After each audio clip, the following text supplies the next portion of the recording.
Hi, ladies and gentlemen. Good afternoon and welcome to our EUKI Academy and Can Europe web seminar, the Danish Presidency of the Council of the EU. I think people are still joining. So we'll take just another 2 minutes maybe till we start officially.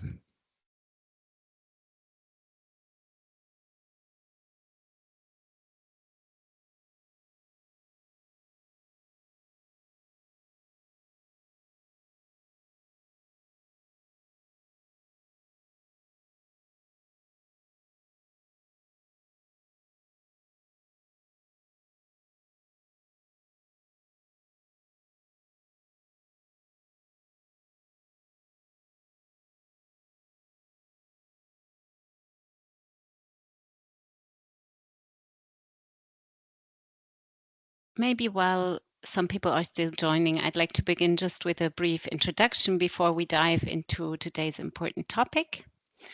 Also, just as a quick reminder, you can please keep your microphones muted during the event, but however, you're super welcome to keep your cameras on. And just for information, this session is being recorded and will be made available on our website afterwards. And in case you have questions during the event, you can comment and feel free to share them in the chat, and we will then collect them for the Q&A session at the end. So once more, good afternoon and welcome to our EUKI Academy and Can Europe web seminar, the Danish Presidency of the Council of the EU.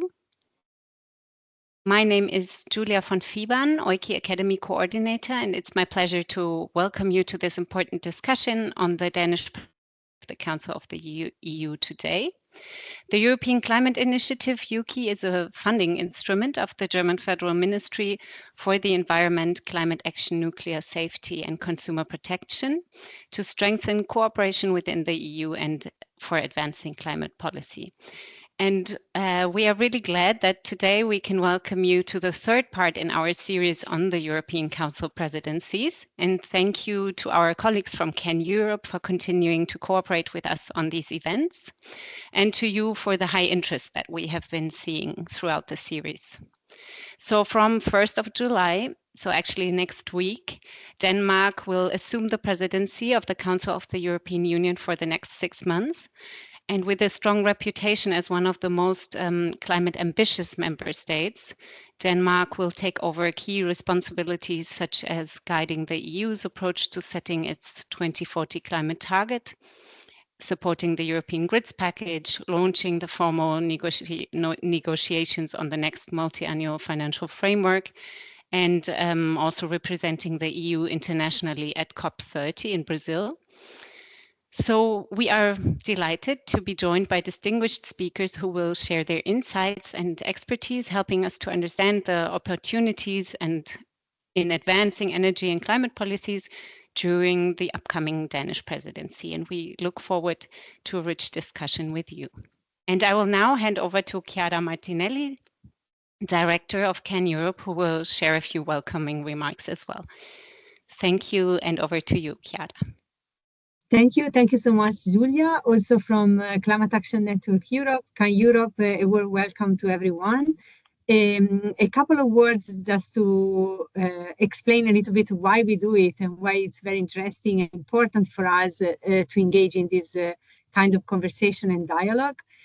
First of all, I would like to thank you, here like the Polish presidency, representatives, and also all the Polish civil society organizations that have been working with us in the last 6 months, because yet again, building on an experience of Can Europe since many years, we had an unprecedented good collaboration and dialogue with the presidency that allow us basically to do the work that we are mandated to do. So here in Brussels, with the secretariat, we tried to make sure and connect the Brussels bubble, all the EU policy debates with the reality and the feasibility check, I would say, at the member states level through the engagement, commitment, and passion of all our members from civil society in the different countries of the European Union. And the main objective when it comes to each and every presidency for us is really like to look through this dialogue and this collaboration, how we can advance just an ambitious climate action. So in that spirit, we look very much forward to working with the Danish presidency for the next 6 months and beyond. And I mean, you already said, Julia, but it's, I think, important to repeat again that the next 6 months, again, will be so crucial for the direction that the EU want to show within its border, but also beyond Europe. We are desperately in need of a very clear signal and concrete signal of EU policies and EU legislations that are truly addressing the systemic multiple crises humanity is facing, including European citizens, among which the climate emergency is definitely a crucial one. Can Europe and civil society here also? I see many familiar faces in this group for this webinar.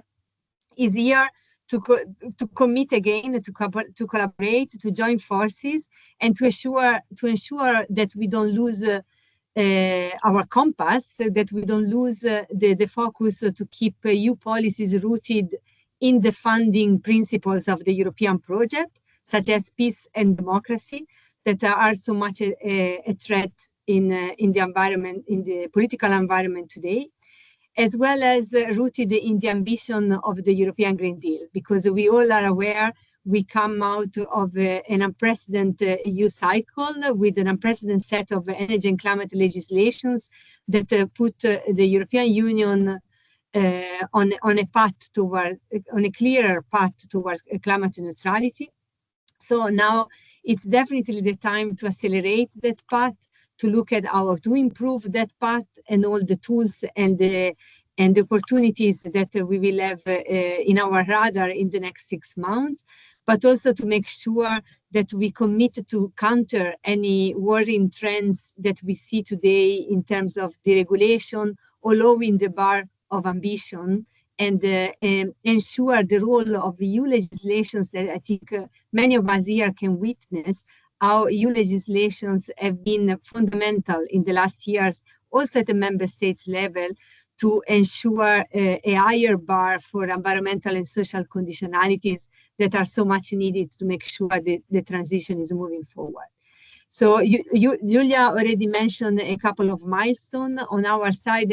As Can Europe, we are very much looking, I would say already from today and from yesterday, we are not very, we are a little bit impatient to wait the 1st of July. I mean, I think what is interesting to see is also that all these presidency are seen really as a flow and as a continuum, and not like breaking from one direction to another. So very much looking already in these days and in the next weeks before the summer holidays on everything that is coming up in terms of decisions around the 2040 climate targets and the climate law amendment, but also the so much awaited. We have the NDCs with all the eyes of the entire world also in these weeks in Bonn, just keeping asking us and waiting for the EU to give a concrete signal in terms of an updated NDCs, and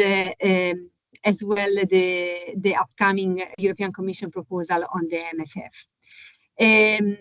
So here, I mean, I think we have a great set of speakers that are going to help us to prepare for the next 6 months. So I'm concluding really with an invitation of keeping working together. We need to work together to learn from each other, to also learn from the past experiences we had in working with the European presidencies, and making sure that we take the most out of all this engagement for an ambitious climate action. Thank you. And I go And back to Kasia. I think Thank you, Chiara. Thank you, Julia. My name is Kasia Ugrin. I'm responsible for the Central Eastern European work at Can Europe, and it was my pleasure to work a lot with the Polish society around the Polish presidency, together with my colleagues from Can Europe. I will be facilitating today, so I just wanted to say that as we are having many amazing speakers today, we are very happy to just in the moment give floor to Mr. Bartel Dons Christensen, head of the department at the Danish Ministry of Climate, Energy and Utilities, followed then by civil society representatives from Poland to summarize briefly what was achieved and what wasn't by Polish presidency, and then give floor, of course, to our Danish partner organizations who will present their priorities for the upcoming 6 months in the context of the Danish presidency. So yes, as it will as it will take a while, I think, to learn about all these developments and topics, I would suggest that, also, as Julia also already said, that if you have any questions when hearing and listening to our speakers, you can immediately put them into the chat when our speakers will still be talking. Some of them may then maybe be just replied directly in the chat, and all of these questions that would need and that we would like to raise afterwards as a part of discussion, it will of course be possible. So the last almost 30 minutes will be divided to the exchange with speakers, so that you are ensured that there will be space, of course, to also raise them and discuss them. And without further delay, I'm now giving floor to Mr. Christensen. And yes, thank you once more on behalf of EUKI and Can Europe for joining us today and presenting to us the priorities of the Danish presidency regarding climate and energy. The floor is yours, and I hope it works all on your side. Thanks a lot. I hope you can all hear me. And thanks a lot for inviting us to this webinar. And thanks as well for the kind words and the introduction, and lots of hopes attached to the Danish presidency. We hope that we can achieve and deliver on some of those. So that will definitely be our aim, I can assure you.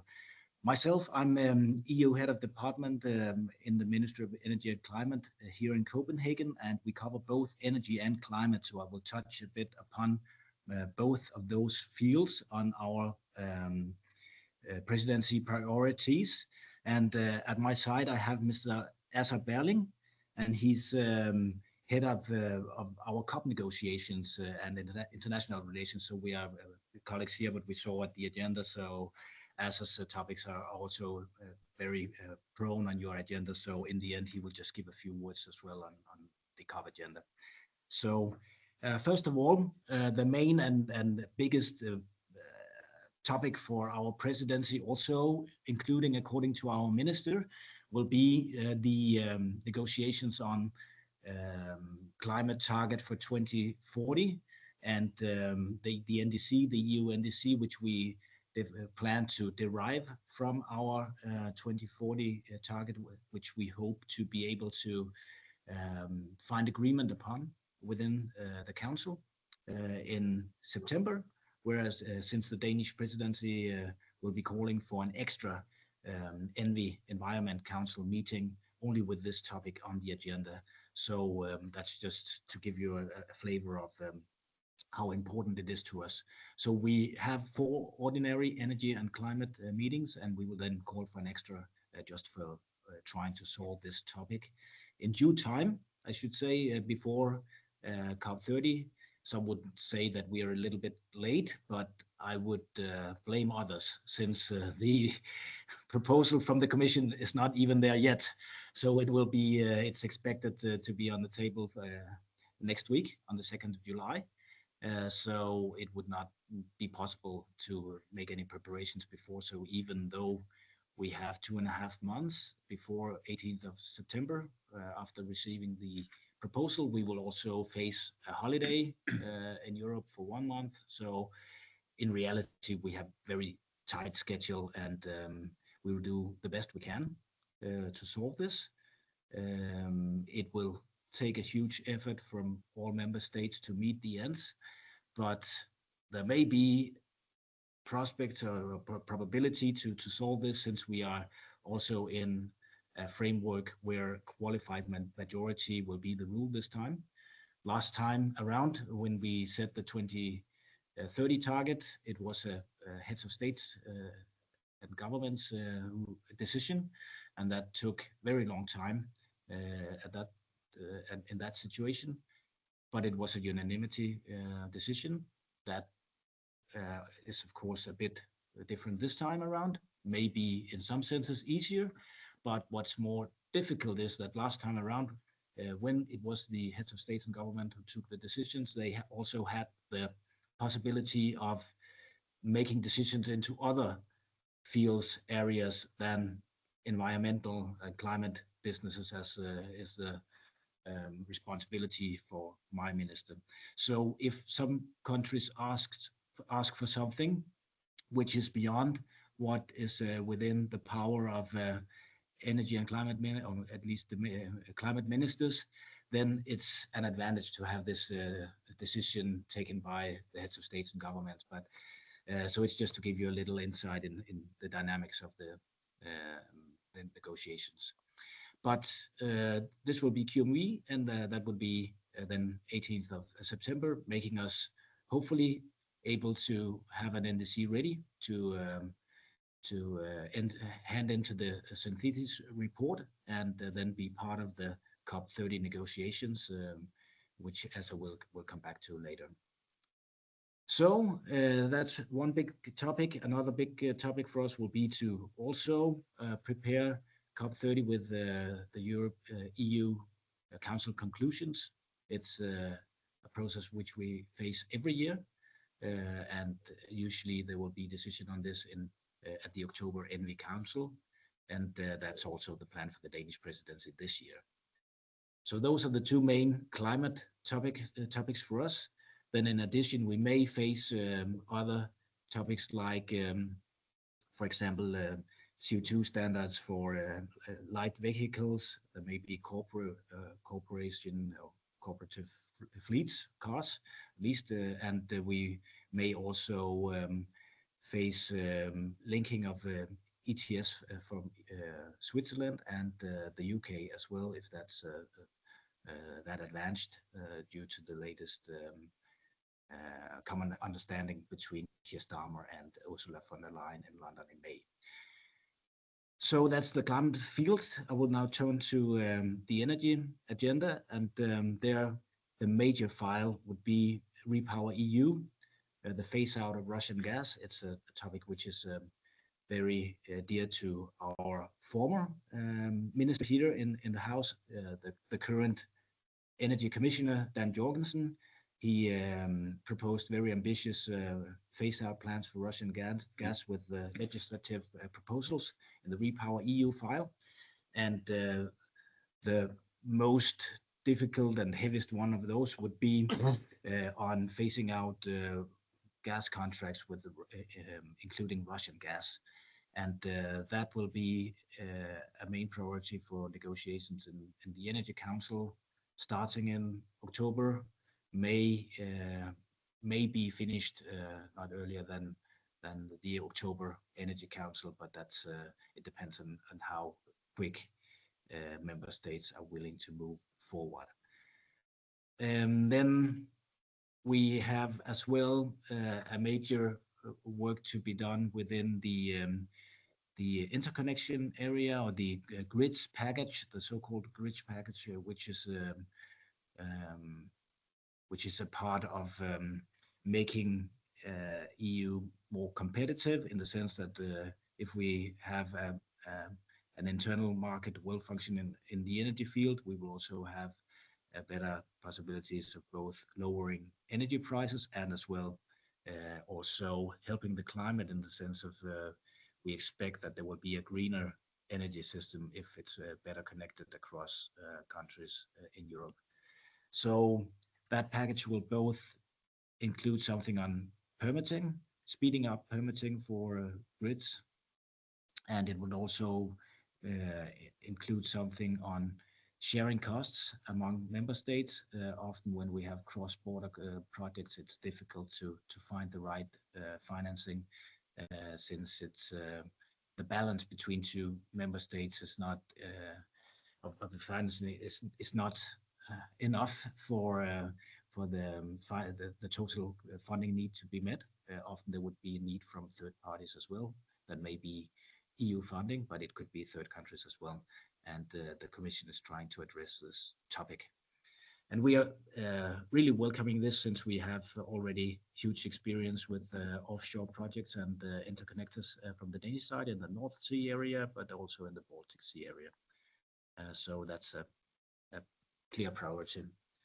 Then we expect work on electrification. There's an electrification action plan coming up from the Commission in January, and our ambition from the Danish Presidency would be to have a first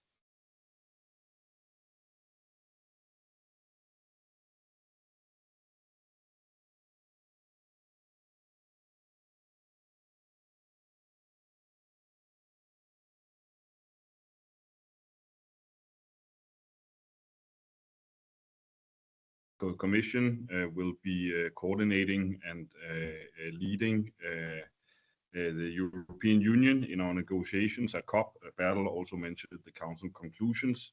Our aim as presidency is to gain a strong European mandate that allows us to play a decisive and ambitious role at the COP in Belém.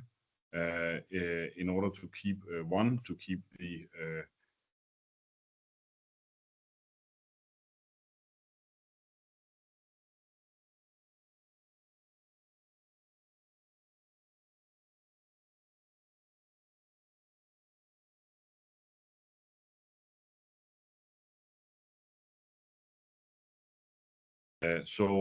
we will see in Belém, when we have the synthesis report, how far we are with all the NDCs that have been submitted. And my guess is that we will not, with those NDCs globally, be in line with the Paris Agreement targets. So for us as presidency, it is very important that the COP at Belém, if that situation arises, will have a space to reflect on that topic, and also deliver a way forward for solutions in order to align ourselves globally with these goals.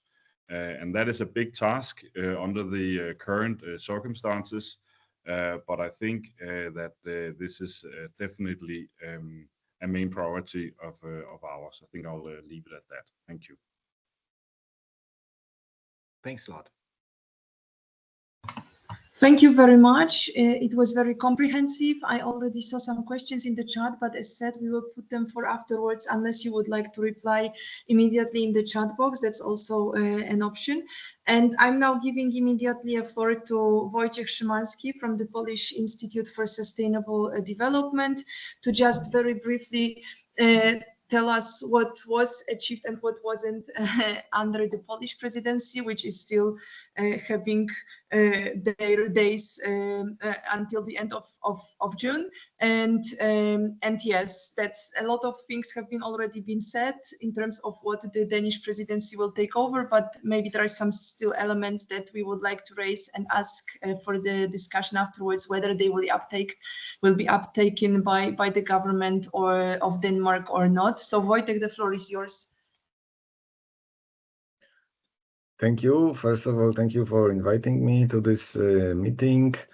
And Kasia, would you be changing the slides or? Okay, thank you. So I will try to be very brief with that. However, there are a few slides with quite a lot of information, but I will skip probably most of them. Well, first of all, I would like to say that we as Polish NGOs, together with Can Europe and Polish Climate Coalition, we were making quite a lot of work to bring some issues to the Polish presidency. And here on this slide, you have information that there was a joint paper that we issued to the ministry and to the presidency administration in Poland, what we would like to see as climate issues. And among them, there was just transition, but also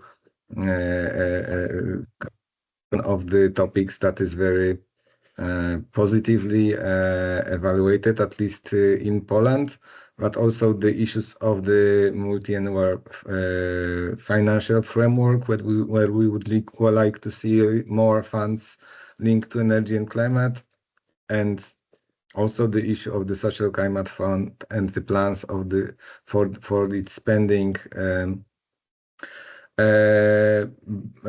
Well, of course, we mentioned the issue of climate targets, but later on in the presidency, well, the Polish didn't want it to work on this climate target. At least that's the outcome of the presidency, because in fact nothing was achieved in this respect, and therefore the Danish presidency is welcome to follow this and finalize this file. Kasia, if you could change the slide. Oh, somebody else is changing, sorry.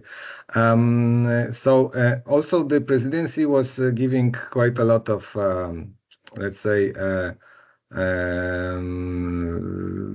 attention to the NGOs, as there was a special civil society board that was working from the beginning of the presidency to talk what is going on, but after a few meetings it ceased and there was no continuation on that, and in fact we don't know if anything from these meetings were taken aboard.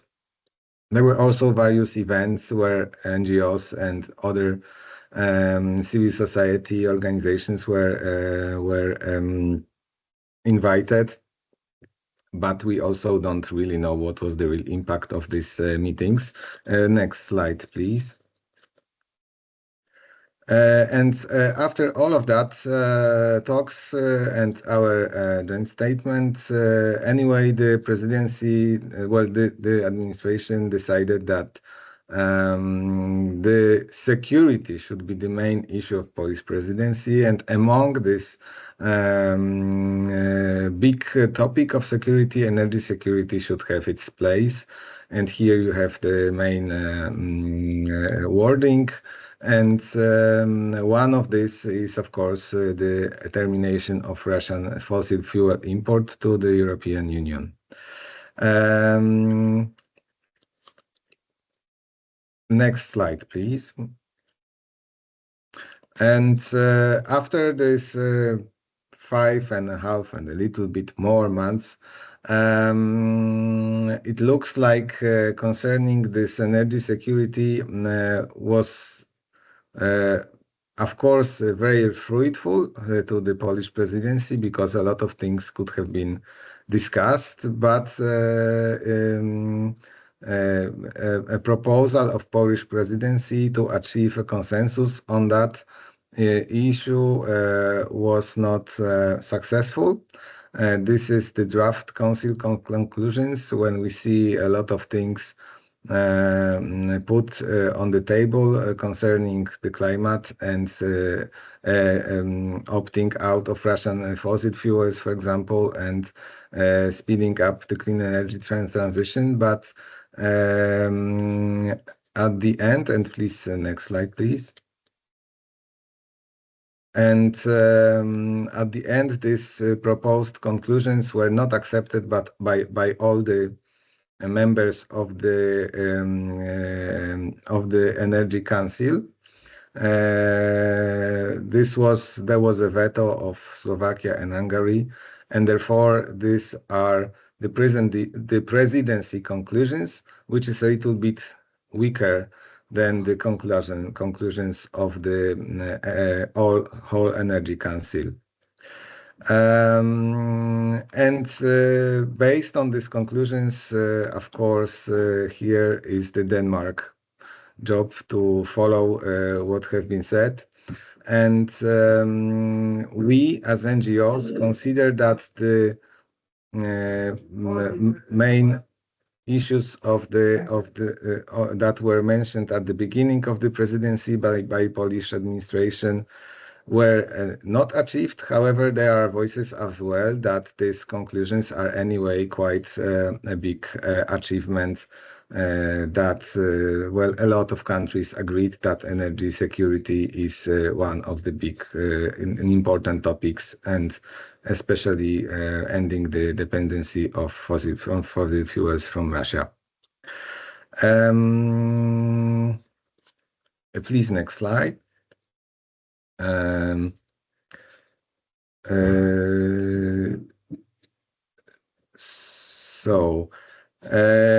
So there is a little bit of tension between what was going on in the presidency of Poland and what probably is going to be taken by Denmark, because Polish presidency was much more, in our eyes, focused on the financial issues of the energy and climate policy, while probably we expect that the Danish presidency will be more focused, in fact, on the goals and the climate issues itself.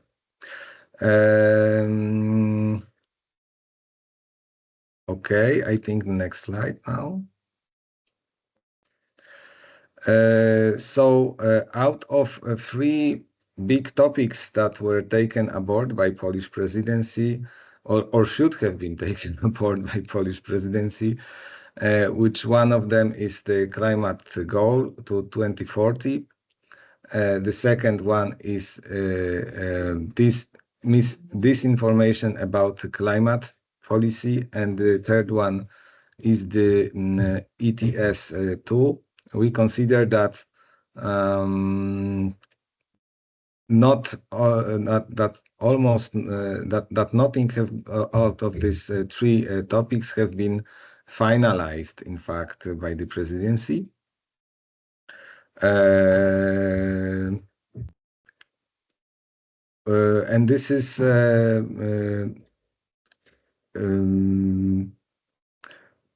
because we consider this as a problem that the Polish, let's say, philosophy of presidency was that there should only be positive signals and should not be any bans or any negative burdens that climate policy should bring to the people, in spite of the fact that, of course, those burdens can still be mitigated by other policies. So the goal for 2040 is still to be finalized by the Danish presidency. This information, there were some steps taken by Polish presidency, but we don't see any clear conclusion on that as well. And next slide, please. There is the ETS2 issue mentioned. That in fact Poland was rather more active in trying to postpone this whole system of ETS2 than working towards its implementation. Also, there was an issue of social climate plans, and in most of the countries they are still delayed. Also in Poland, however, right now we have a consultation on that issue in Poland, but still we don't believe that after finishing the consultation at the last day of June, it will be ready the next day. Well, just transition was not really taken, was a bit taken aboard by the presidency, but the only report, the white book that was presented by Polish presidency, white paper, I'm sorry, was only about Poland, and no other countries joined this effort. So we consider this is also not really a good, let's say, development of this topic within the presidency. Next slide. I think this is the last one. Yes, thank you. So this is, let's say, the highlight of what has been done, and what NGOs were also trying to achieve through this presidency. Thank you for that, for listening me, and I will be happy to hear any questions if you have. And thank you, Kasia, because I was also preparing the slides together with Kasia Ogren, who is also leading this meeting today. Thank you, Wojtek. Thanks a lot. Yes, and now let's hear from the Danish civil society about their plans and asks towards the Danish presidency. So Sigrid Bjerre Andersen from Global Focus will now go with the civil society priorities regarding climate and development. Sigrid, the floor is yours. Thank you, Kasia. I hope you can all hear me. And Kasia, could you kindly share my slides? Is that possible for you? It's actually Levin who shares the slides. Do you have them? Otherwise, let me try here. Just 1 minute. I'm just checking.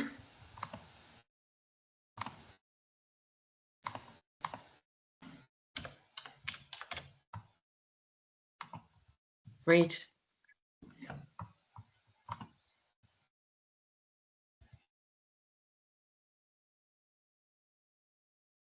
Should be working now, yes? Good. People are nodding. That's great. So hi, everybody. My name is Sigrid Andersen, and I'm Senior Climate Policy Advisor at Global Focus. And I will talk a bit about the development cooperation and climate diplomacy priorities seen from a Danish civil society perspective, and colleagues will follow up on other climate and energy related files. So Global Focus is a platform of development, humanitarian and environment NGOs based in Denmark, and we coordinate advocacy efforts and capacity building for our members with the purpose of protecting human rights, promoting sustainable development, and challenging global power imbalances. And hence, our focus during the Danish EU presidency will very much be on the development cooperation and climate diplomacy side. I will start with giving you just a bit of political context on what is going on a national level, seen from our perspective in climate and development policy. So as you heard from the Ministry on Climate, there is a lot going on, and I just wanted to also highlight that for us, this incoming presidency should also be seen in the context of this diplomatic super year that Denmark has this year in 2025, because Denmark since January has held a seat in the UN Security Council, and just 2 months ago took over the presidency of the Arctic Council. And with COP30 as a key policy opportunity on top of that, you could say that Denmark may never have been in a better position to leverage global agendas across global policy fora on peace, climate, and rights. And we see it as a unique opportunity for Denmark to showcase and leverage some of its own policy priorities and best practices into a number of global discussions. And just to mention a few, what we're aware of at the moment is, first of all, that last year there was an agreement between government, private sector stakeholders, and the big nature organization in Denmark called the Green Partnership, or the Green Tripartite, which is a mechanism to reduce emissions from agriculture and food sectors. And we see that as something that Denmark is already raising also in international arenas, and that's something that we as civil society actors really want to engage with also and chip in on what direction that's going in. And one of the areas very specifically where it's being promoted is in the new Danish development strategy that came out just last week on Friday, which bears the title A World in Upheaval, Partnerships in Development. And for us as civil society actors, what is worth noting is that the strategy maintains the 0.7 target level of official development assistance, ODA. And that's in a context, as I think all of us know, of severe backsliding of ODA commitments among like-minded EU countries, while at the same time the strategy focuses a lot on economic diplomacy and a range of initiatives and mechanisms that to us look a lot like a global gateway approach to international development cooperation. So that's something we're also following closely. And there is a specific chapter in the strategy on EU engagement, which also points out global gateway and fragility as priorities. That's something we're also very interested in engaging on during the presidency. We're also happy to see a focus on loss and damage in the strategy continued from the last strategy, climate adaptation, human rights and indigenous rights being mentioned as well. And we look forward to seeing how Denmark will leverage this in its upcoming global climate strategy, which we understand is set to come out later this year, and of course also during the EU presidency. And finally, I don't know if it was mentioned by the ministry, but let me mention it that Denmark will also revise its own climate law in 2025, and that's something that I think some colleagues will also elaborate on. So looking at the Danish priorities for the presidency program, the government priorities seen from a civil society perspective, we're really glad that in the foreign policy section of it, that it mentions respect for international law. A strong, fair and sustainable development in the global south is a priority, and that's something that we hope Denmark will also really stick to in its endeavors in the EU presidency. On climate, there's an ambition to push for an ambitious outcome of COP30, which we're also very happy to see, and which Asa also mentioned just before. And Denmark aims, in the program we read that Denmark aims for council conclusions on COP30 to include human rights, gender equality and indigenous people's rights, support for adaptation and for the poorest and most vulnerable developing countries. So that's something we're also looking forward to engage on. And at the same time, we do have some concerns on some of the areas in the Danish program, and that's something I would like to spend just a few minutes to comment on. So first of all, for us as civil society actors and as a civil society platform, it's of course important for us that civil society plays a role as a key stakeholder during the presidency. And as far as we can see, civil society is only mentioned once in the entire program of 47 pages. It's under a heading of disability rights, which we're really happy to see is in there. But we would really hope that civil society gets a strong role as a collaborator and stakeholder during the presidency. And also very much in line, probably with the direction of the EU in general at the moment, the green agenda, as we understand it in the Danish priorities, is very closely tied to competitiveness and energy independence, and a bit less on public demand and public participation. And that's something we would hope to see a bit more of during the presidency. So yeah, I think I forgot to say next slide. So if you can just maybe shift to the next, thank you. So our own priorities, I will just briefly run through them.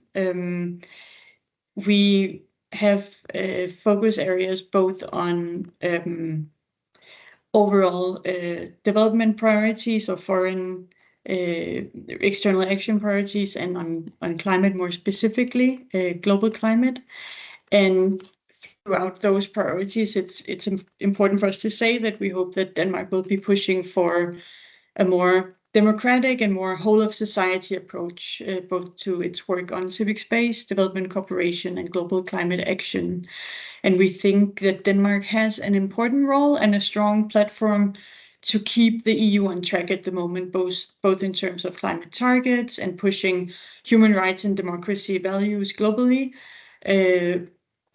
but also through its own actions in Europe and in external actions.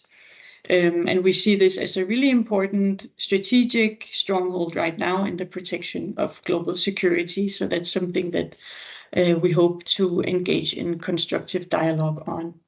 And more specifically, we have a number of activities we will be focusing on under the development umbrella on civics-based, inclusion and rights-based approaches across the board.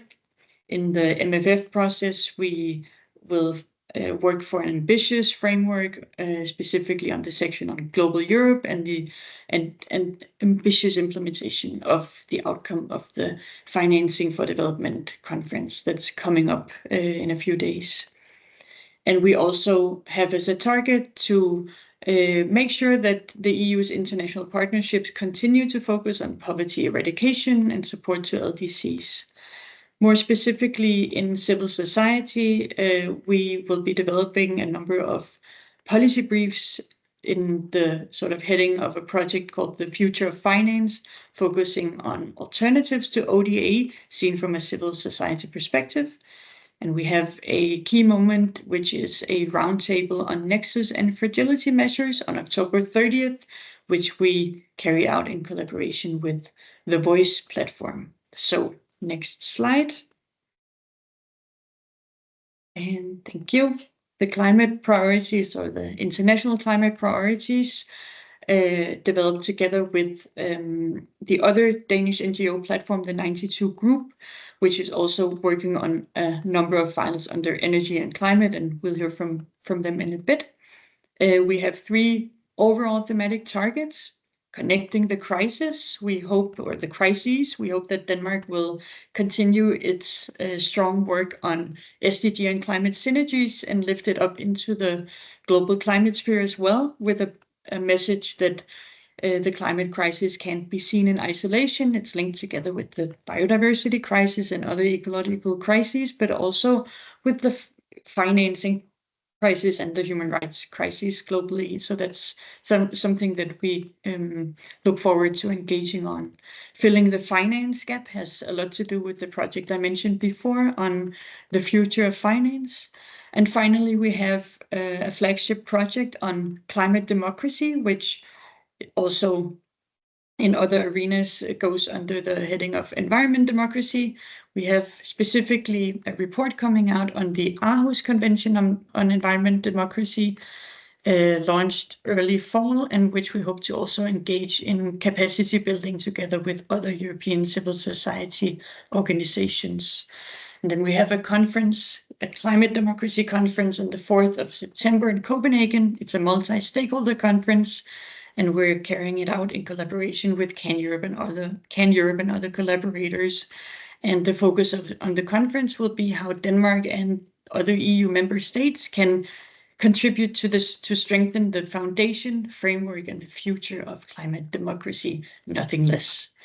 And finally, we hope to publish a democracy toolkit after the NDC has been launched, so to enable European civil society actors to follow up and monitor the implementation of the NDC.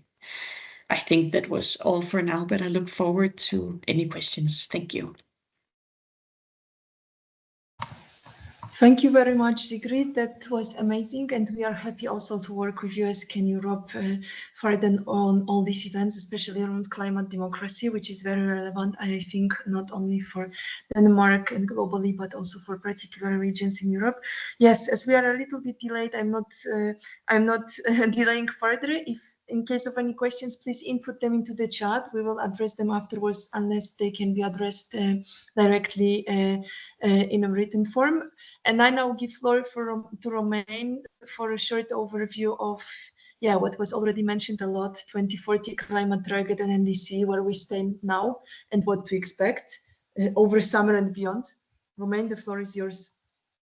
Yes, thanks a lot. I'm trying to display my slides. I don't know if you can see them. Yes, we can. Okay, perfect. So yeah, we wanted to take a bit of time to go a little bit deeper into the topic of the EU 2040 climate target and the nationally determined contribution under the Paris Agreement.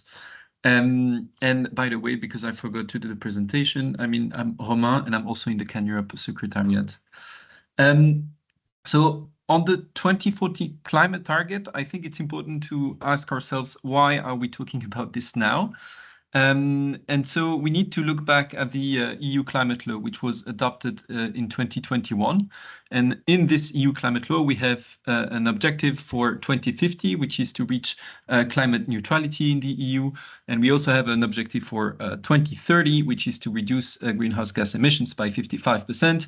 But on 2040, there is no specific number in the climate law. And rather, the law requires the European Commission to adopt a legislative proposal to set this new target within 6 months of the Paris Agreement global stocktake. And this took place in December 2023. So 6 months after that was June 24. So it means that we are now 1 year overdue compared to the legal deadline, because we still have not seen this legislative proposal from the European Commission. But the good thing is that things seem to be changing very soon, because next week we expect the proposal. I'll say more about this in a minute. But I think it's also worthwhile reminding that this proposal from the European Commission is not based on anything. It is based on scientific input, which was provided to the Commission by a group of independent scientists called the European Scientific Advisory Board on Climate Change. And this board recommended the EU to adopt a target between -90 and -95% of greenhouse gas emissions for 2040. On the other hand, civil society organizations like Can Europe are calling for net zero objective by 2040. Now, what has happened over the last year, and why do we still not have this target? That's the main question, right? Well, in February 24, the European Commission adopted a communication which endorsed 90% as a stated objective for the 2040 climate target. But it's really important to understand that this was only a communication. It was not the legislative proposal. And the reasoning of the Commission back then was to say that it was better if the new Commission in place after the EU election was going to conduct the legislative process. That's why we only had a communication at the time. But then, of course, well, there was a bit of a blocking, because in June we had the elections, and then there was a lot of things happening in Brussels with the setup of the new European Commission, with the election of von der Leyen, and then also the new commissioners taking place. So until the end of 24, it was hard for anything to happen. And then, as Wojtek said, well, it was not really a priority for the Polish presidency. And at the same time, Mr. Hoekstra, the EU Climate Commissioner, whom you can see on the picture, was actually undertaking negotiations in the background to try to gather enough political support from member states to support the 90% objective. And that's why the legislative proposal was first expected in Q1 of this year, then in Q2, and now in the end it will be in July, so that will be Q3. So there was a lot of delay happening. As I said, now it's going to be quite exciting, because next Wednesday we expect this legislative proposal to be adopted. And then it will be crunch time, as Mr. Christiansen from the Danish government explained. We expect the negotiations to go quite quickly over the summer, so that the 2040 climate target and the NDC can be adopted by the end of September, so that we're in time for COP30. So it will be tight, but that's the timeline we're playing with. Now, I want to say a few words about what we can reasonably expect in the 2040 climate target, with the caveat that we haven't seen any leak. So this is only based on rumors we've heard over the last month. And what we understand is that 90% is still the stated objective for the European Commission, but that several flexibilities have been added to the target. The most important of those seem to be the integration of carbon credits, so allowing international carbon credits under the Paris Agreement to count towards the 90% target, which is something very new, which was not the case for the previous EU climate targets, which were only domestic. So this is a big change with a lot of risks. A second flexibility is to increase the share of carbon removals in the net target, even though we don't really know the details of that, but this is something we can reasonably expect as well. And the third one is to provide flexibility between sectors. So it means that if a member state does not fully complete its objective in the one sector, it could offset by overperforming in another sector. A fourth option was also on the table, but we understand it's been tabled off, and that was a non-linear trajectory. So this means slow emissions reduction in the early 2030s and then steeper emission reductions in the second half of the decade. But we understand, we heard that this would not be on the table anymore. But let's see next week, of course. Important to say that these options have been criticized by civil society, but even by the European Scientific Board on climate change. So scientists are also stepping up against some of these flexibilities. On the 2035 NDC, there are several options on the table to determine it. And basically, it will depend on which is the end we decide to take to really determine the NDC. So because it has to be, it is a target for 2035. So whether it is decided as the halfway point between 2030 and 2050, or the 2030 and the 2040 target will very much depend. As explained in the intervention of Mr. Christensen, the Danish presidency is willing to derive the NDC from the 2040 climate target, but we understand that several options are still on the table regarding this, including not deriving it from the 2040 climate target. Okay, I'll go quickly on this. So on the member states mapping, I won't go too much into the detail, but what I wanted to share here is that over the last month, what has happened is that the European Commission has been in talks with member states to try to understand to what conditions they could support the targets. And basically now it was a bit of a shopping list where every member state would explain how it would support a target or not. And this gives us this picture. So, yeah, it remains to be seen how member states will now position themselves once the proposal is out with all the details. But I wanted to still share this overall mapping. And then this is my last slide. So the role of the Danish presidency, I mean, it's very clear from the program that they want to advance on the topic of the EU climate target and on the NDC, as was also explained earlier in the presentation. So this is something we see as good. And the role of the European Parliament will be very important for the determination of the 2040 climate target, because it's one of the co-legislator.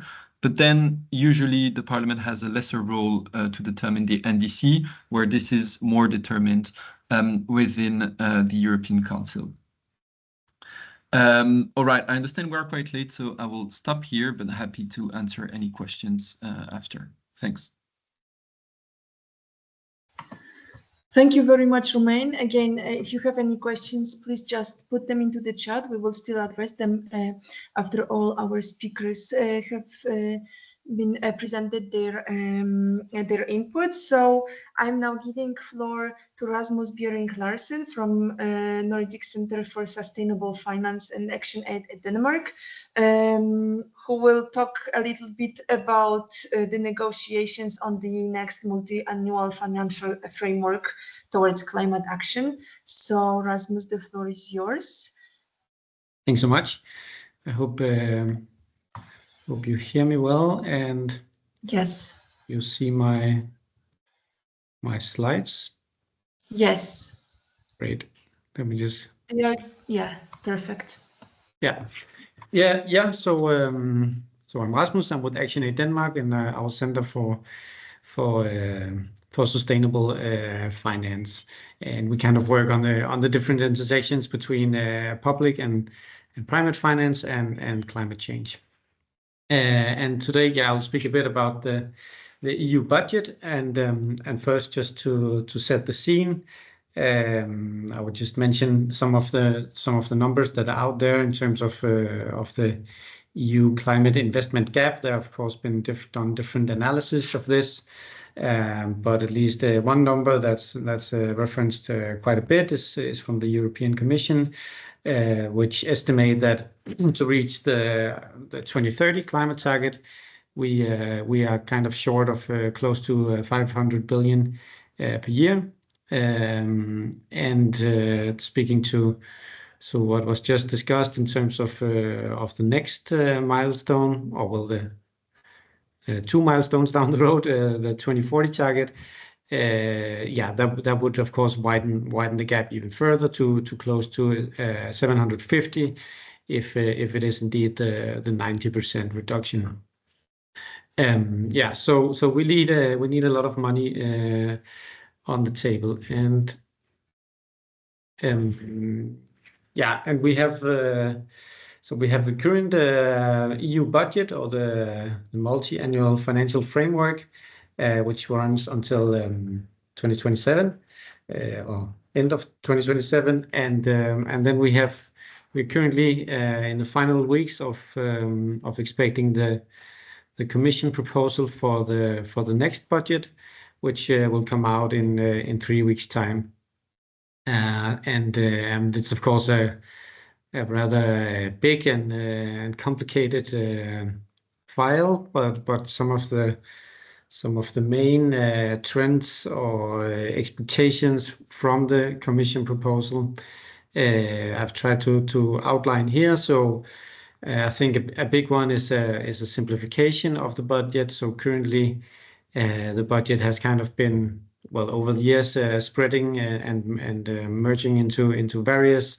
programs and initiatives, and there's really a desire to simplify and to cut back on the number of programs. I think we can, in terms of a Danish presidency, we can expect Denmark to be supportive of this idea. So in the program of the presidency that came out last week, there was indeed a mentioning of modernization of the budget, which I think speaks among other things to this one. Then another one is the flexibilization and possibly lack of earmarking or mainstreaming funding to climate and other environmental objectives. The motivation is, of course, that in the current budget cycle we had quite some unexpected funding needs. So COVID and the war in Ukraine, and there is a desire from the Commission to have more flexibility in the next budget cycle. So to have to have more money that's not locked to specific priorities.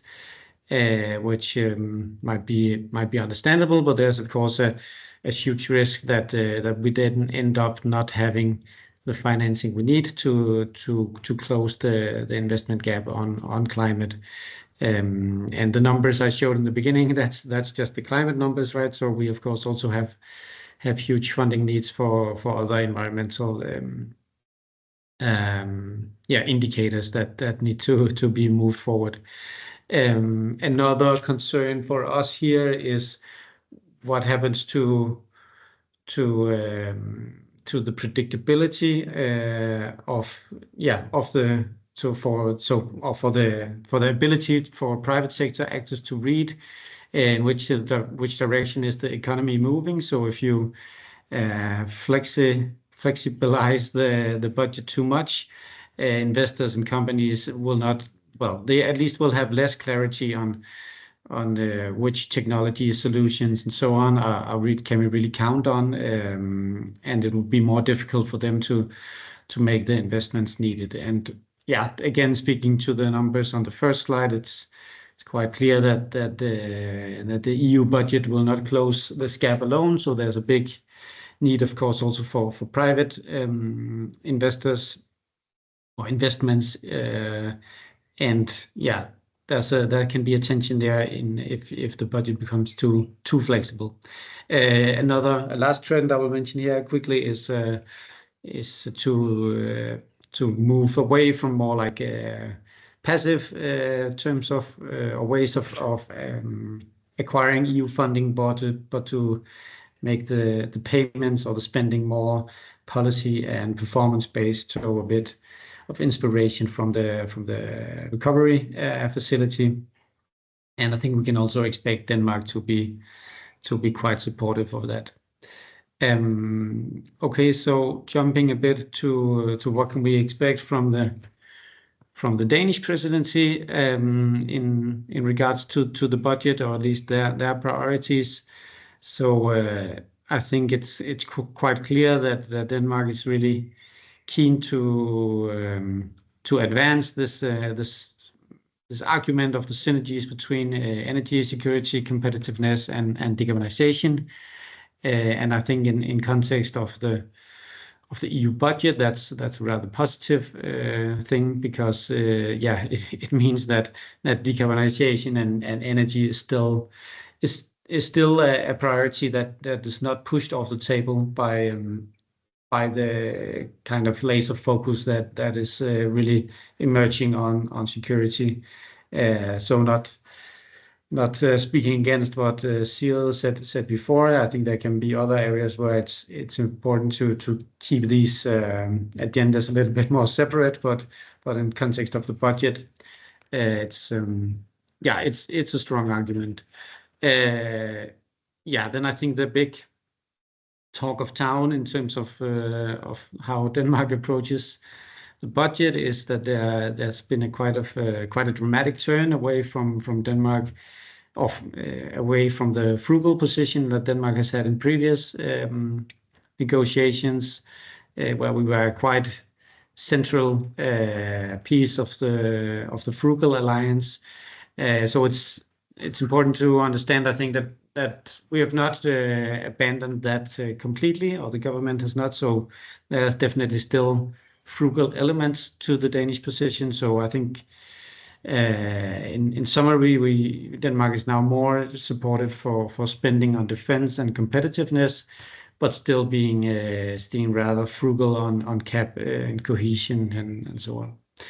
Lastly, I think we can also expect Denmark to take this role of the presidency being a role of an honest broker quite seriously. So we should probably not expect the government to be very loud on specific spending priorities for specific programs and instruments. And I think it's already been a few months that the government has kind of refrained from signing on to any kind of non-papers or taking too clear positions. So going a little bit further into what we expect from the government on a bit more some more details on this. I should say that this is a bit secondhand sources, so we should not necessarily think that this applies to all of government, but more that these are arguments that we know exist in the government thinking. So on own resources, there's some skepticism, at least to the extent that it would be possible to negotiate or to move forward on this while also moving forward on the budget, which is of course understandable, but there's also, I think, another argument that it's difficult to really know what the budget will look like before we have more clarity on the possibilities on own resources. Also on common debt, some skepticism. Not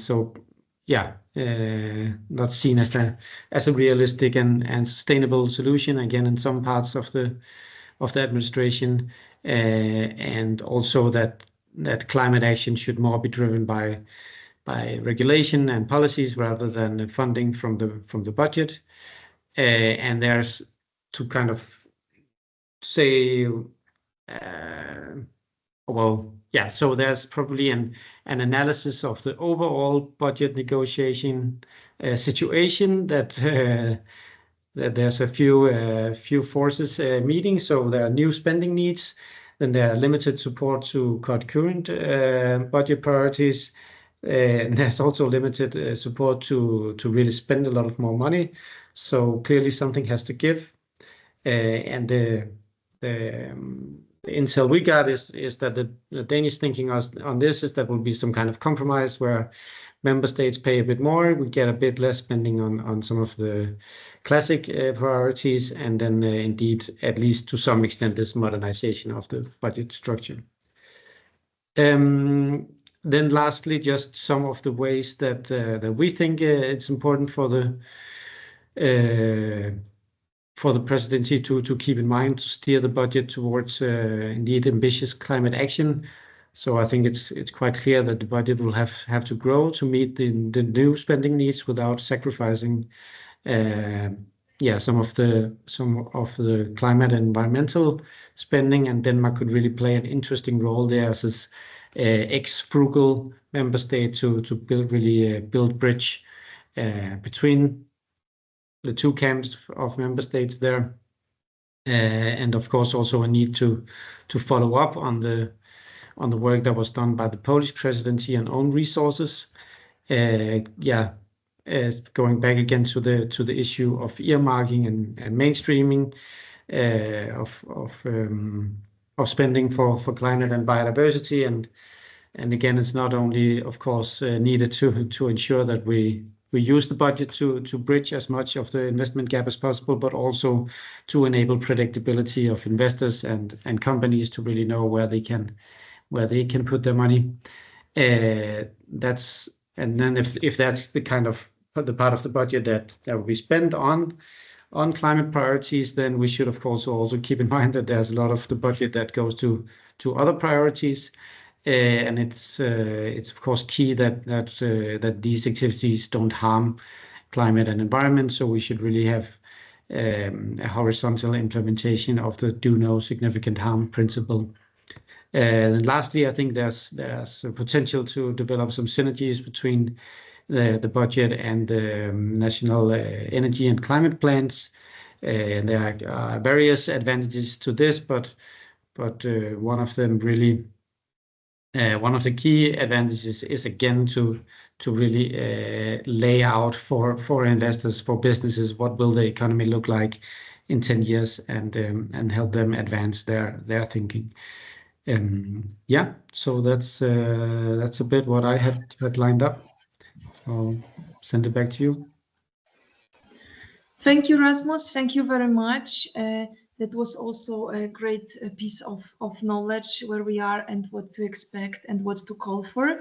As our final guest, I would now like to invite Nikolai Beck-Kofod from Concito to talk about energy priorities. And I think we can share your slides, right, Levi? Yeah, if you prefer, I can share. Or do you want to do it by your own? Please go ahead. You're welcome to do it. Perfect. And before you start, I just wanted to say that, Romain, there is also a question in the chat box to you directly on the timeline towards 2040. So maybe you could reply directly into the chat so that we afterwards have a session on questions on the content towards our amazing guests from the Danish Ministry still. Thank you. And now, sorry, Nikolai, the floor is yours, of course. No problem. Thank you for having me. Hi, Rasmus. Hope you're doing well. My name is Nikolai. I work with European Energy Policy in Concito, which is a climate think tank based in Copenhagen. I bring experience from all three EU institutions, the Commission, the Parliament, and the Council. And that's where I know Rasmus from, the Danish Ministry of Climate and Energy. I want to talk to you today about the energy priorities of the Danish presidency. As Rasmus alluded to, Denmark obviously has the role of the honest broker, the bridge builder, and I think that's exactly what they also want to bring to the energy policy field. Next slide, please. I think if there's one conflict, one discussion we've had the past 5 years, also when Rasmus and I were in the ministry, it's the nuclear renewables divide. I think if you look at Europe today, we have 10 or 12 member states that are very pro-nuclear energy, and similarly 10 to 12 member states that are very pro-renewables. For Concito, we don't take an ideological position, but we do care about climate action that is fast and that is cost effective. And as all of you know, nuclear energy is neither. So we're quite skeptical of this. And then we don't even get into the waste issue and where to get all the input, which is predominantly Russian. So don't get me started on the virtues of nuclear energy, but just to take a step back and say, okay, if we have 10 or 12 member states that are, vehemently pro-nuclear, does it make sense for Denmark to spend its political capital sort of fighting the renewable energy fight, as it has been doing in Council for the past 5 years? What we think that the Danish presidency will do, and also the Danish Energy Commissioner, Mr. Jørgensen, is try to take a step back and maybe be more of a bridge builder, knowing that if you set yourself up for, say, a very high renewables target to match a 2040 target of 90%, it might be doable, but how much can you actually accomplish? And also, if you look at the NECP reporting that we see, how much will it actually provide? We see a huge lag between what member states are delivering and what they should deliver on renewable energy, and especially on energy efficiency. So what we expect the Danish presidency to do, next slide, please, is to instead focus on electrification as sort of the bridge issue. Electrification is meaningful because it effectively equals decarbonization, with 3/4 of electricity supply being clean, non-fossil, that is. You could reduce emissions quite significantly by electrifying. That wasn't the case 10 or 15 years ago, but now that coal is down to 10%, gas is down to 16%, and it seems to continue that trajectory, increasingly electrification will mean decarbonization. And what are the virtues? I mean, you can cut energy imports in half if you double electrification. You can cut our costs for fossil fuel imports in half towards 2040. Currently, we spend around 300 billion euros in the EU annually on importing fossil fuel. And that's not a fluke energy crisis year. That's an average 2008 until today. So that's across financial crisis, COVID, energy crisis, and so on. So on average, 300 billion euros spent on importing fossil fuel. We can cut that in half by doubling electrification. But only if we then also phase out gas-based electricity supply, which, I mean, obviously is not an easy thing. And if you look at the new German government, they want to establish 20 gigawatt of additional gas-based power supply. So it's not in the cards. What I'm putting forward here is sort of the vision that the Danes want to pursue, trying to build a bridge. So you need doubling electrification, but you also need to decarbonize electricity supply. As this graph shows, it's from Strategic Perspectives, some of our good colleagues in Brussels. But it's not only a matter of cutting costs and improving energy security, it's also delivering on jobs, on just transition, which is, as we know, the #1 issue for European voters.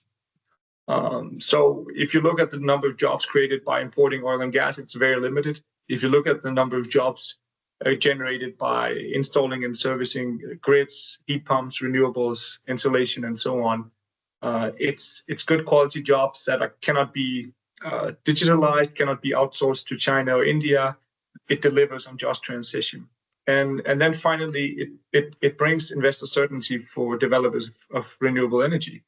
And when we talk to developers, their #1 concern is not so much permitting, it's not so much supply chains as it is demand for their product. Regardless of the budget, it's immensely important, as Rasmus just presented, but regardless of the budget, if you're a developer, you can only bet on expanding your your deployment of renewable energy if there's a demand for electricity. And as we can see from the bottom graph, the electrification has been stagnating since the year 2000. So it will really make a difference to the build-up of renewable energy if we start really electrifying. And what is that about then? It's about maintaining ETS2. ETS2 is actually electrification, just in boring EU lingo, right? It's putting a price on emissions in road transport and heating of homes, which is exactly the sectors where we can electrify. And then also, of course, in the part of the industry that's not in the regular ETS. That's exactly the sectors where we need to focus on. Okay, next slide, please. And then just before we get too happy about it, the challenges, what does it entail? It entails a doubling of the grid capacity. So right now the EU is spending around 60 billion euros annually on grids, and we need to double that. And we also need to double the use of grids. So currently, if we look at these interconnectors between member states, they're only halfway used. If you look into the ACER, the agency monitoring the electricity and gas market of Europe, their reports that come out quarterly assess these borders, these interconnectors between member states, and they're only halfway used. We need to increase the usage much more so that we make use of our grids more efficiently, but also so that there's competition across borders. Currently, we have the internal market somewhat functioning, but not for electricity. If you're a coal producer in one member state, you're not worried about cheap renewables competing you or driving you out of business in another member state because it doesn't have free access to your market. So this protectionism is actually doing the work of the fossil fuel industry. So we need an internal market to get that competition going so that prices will be low, but also so that renewables will push out fossil fuel and push out nuclear, by the way. If you're skeptical of nuclear, an internal market for electricity will be your best friend. If there was a perfectly open border from Spain to France, Spanish solar and wind will compete with French nuclear and beat it any day, I promise you. But there's not, because France discriminates against Spanish electricity being mostly solar and wind. So this internal market is an engine for decarbonization, but also for renewables making progress. Of course, we also then need to build out more renewables, actually by a factor of 4 from now until 2040, and also invest much more in storage, obviously, to ensure this security of supply that goes without saying. All of this looks expensive and challenging, but I just want to remind you again that if we manage to do this correctly, we will save 160 billion euros annually on our imports of fossil fuel. You can get a lot of climate action for 160 billion euros annually. And then that spending for grid investment doesn't look too big after all. So it's a matter of proportion, and it's a matter of realizing that the status quo is not an option. The cost of inaction is very high. Where we are right now, the fossil status quo, with immense dependence on Russia and America and other sketchy regimes for fossil fuel, is coupled with this cost of living crisis. People can't afford their energy bills because they're paying for energy from outside of Europe. Whereas if we bet on our quite attractive renewable energy resources, we can lower prices if we manage to phase out gas at power supply, if we manage to integrate our electricity markets. So you can deliver on the cost of living crisis, you can deliver on also the competitiveness concerns of the industry. I'll leave it at that. Thank you.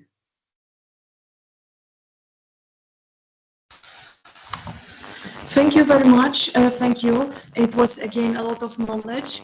I would now love to go to the questions. I saw 3 of them, one about simplification and omnibus, the second one about water resilience, and the third one on climate finance, which was kindly already replied by Rasmus in the chat box. So I'm not really sure, but I'm actually afraid that our speakers from the Danish ministry had already left, which is pretty disappointing, if I might say so. If I'm wrong, then please tell me. I just am not really aware how to check it within the teams.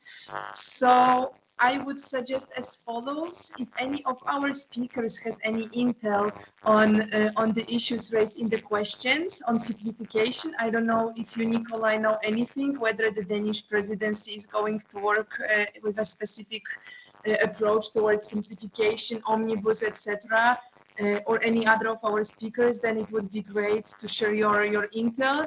The same with water resilience directive and work. If any of you have an insight on how it looks like, it would be amazing. If not, we can offer to pass these questions and also any others you might still raise in the chat towards our speakers from the ministry, and hope that they would just reply in written, that we would then share. But I already see Rasmus' hand, so please, the floor is yours now.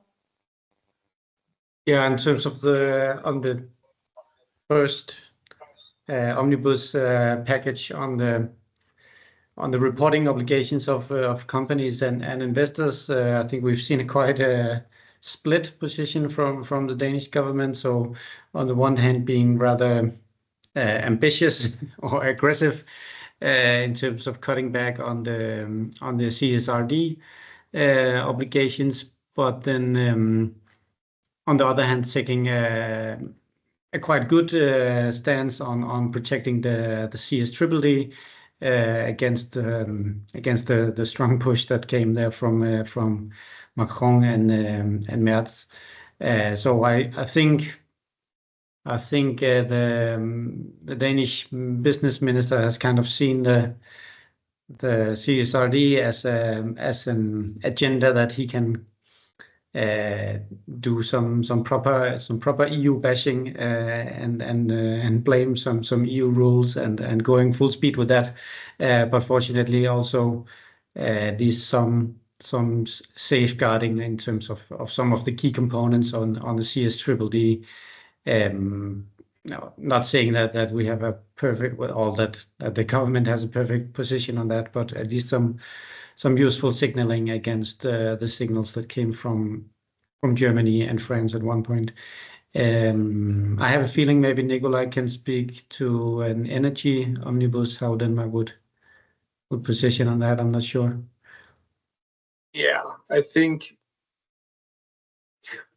if you look at the performance on energy efficiency, for instance, across the board, but also in Denmark, it's quite depressing, right? So I think what the Danes hope to discuss also with the Informal Energy Council in September in Copenhagen is the architecture towards 2040. Maybe Mr. Christensen also spoke to this earlier when I wasn't on the call. But that's my impression. That's what they want to focus on. And what does that mean? It also means, could you have more flexibility on how you deliver your emissions reductions? Do you need the sectoral targets on renewables, on energy efficiency that member states claim are making the transition more costly? I think there would be, like, the omnibus could be a way to get there, right? To avoid those tricky sectoral targets that they don't like. So that would be my hunch, that they try to use that for flexibility, and a lot of member states would support them in that regard.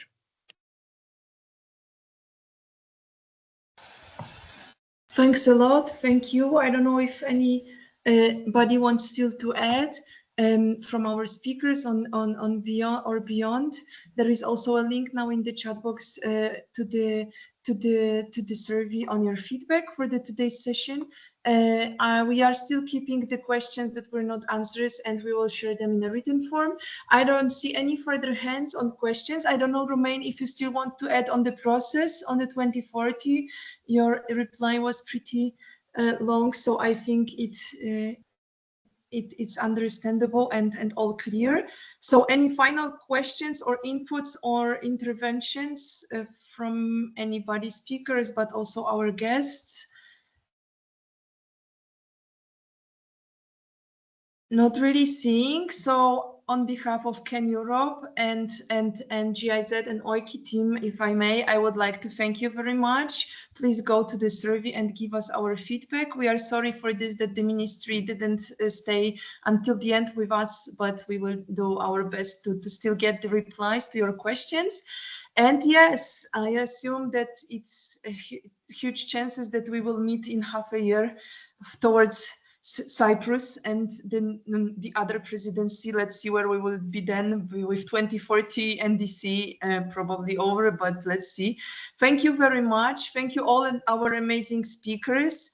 And we stay in touch and I hope we as civil society will be also getting together towards various topics and that concern us all. I don't know, Julia, if you want to also add final words from your side, but if not, then I really appreciate the inputs and thank you again and looking forward to seeing you, if not in 6 months, but earlier, then even better. Thank you. Bye-bye. Thank you. Bye. Bye-bye.